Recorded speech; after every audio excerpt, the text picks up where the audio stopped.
handiti maisiya vaitisiya tichiurayiwa nhasi tinokuti ndiriseni ndozvitaura ndakazvimirira ndiriseni ndokuteverei sei kuti nhasi mai mujuru vauyaita purezidendi wangu kumashure ndakarohwa muchapavhika sei chinzwapo pamakarohwa 2008 ndakabva ndataura ndikati vatumwa nani haunambozvinzwa vatumwa aiwa mira unzwe mira makazvinzwaka zvino kana watauraka pachirungu vanoti hauna maexecutive powers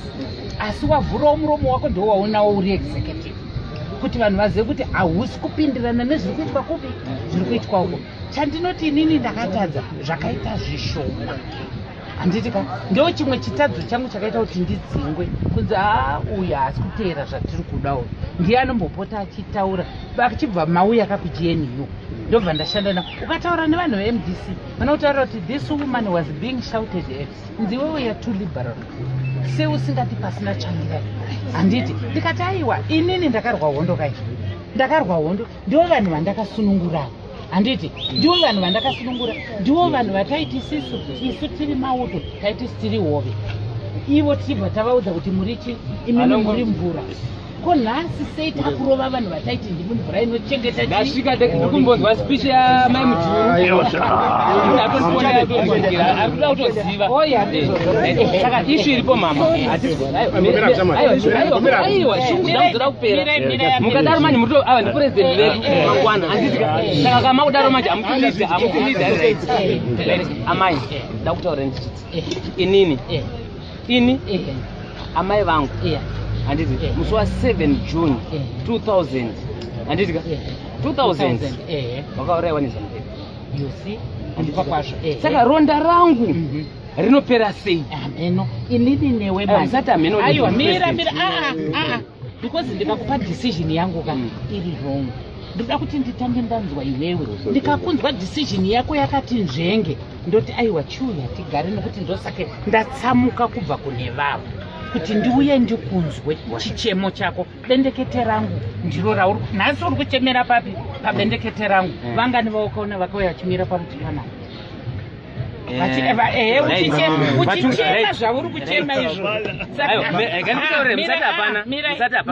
because inini pandakabuda ndichiuya kuopposition ndivo vanhu vandakaona iwe unotombori nani pane mumwe ane ruoko rwapinda mukati rwapfutika kudai handiti ari kuuya saka ari kuuya kuzochema kwandiri ari kuti amai mujuru vanhu 8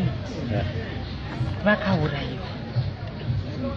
uri kuziva kuti uri kutaura mai mujuru vakatakura nhumbu dzevanhu 4 handiti zvinorwadza samai vakabereka ndo zvinombotipa mibvunzo iyo kuti anotuma kunouraya ndiani uchiurayirei andangosvika panapa ndichiti please musarova nengozi inoya kupi haunambonge wanzwa handina kutomboza kuti une mapanga ini asi ndamboya nchitirova here kwedu kuNPP tiri musangano unokudza Mwari tiri izvozvo wakaona uri kuona ndakapfeka blue unoziva kuti blue inoreva blue inoreva blue inoreva upenyu saka kwedu kuNPP we respect life handiti I am now showing ZANU-PF kuti zvamaindirambidza kutaura zviye inini kwangu Alright, regai tutambotaura nemwana kana achichema. Ehe. Saka inini ndiri kutaura kuti isu kwedu kuNPP handiti tino respect life.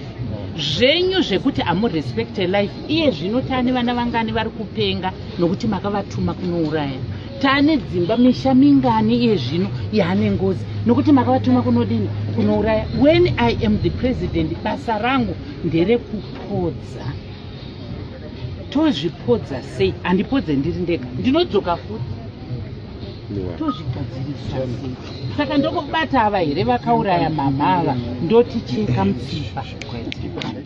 saka anyway mama zvamataura izvezvo ndinofara nezvamuri kutaura handitika panext time handitika ava nevakuru vepanapa tinozivana isu shoko ratakapanana kuno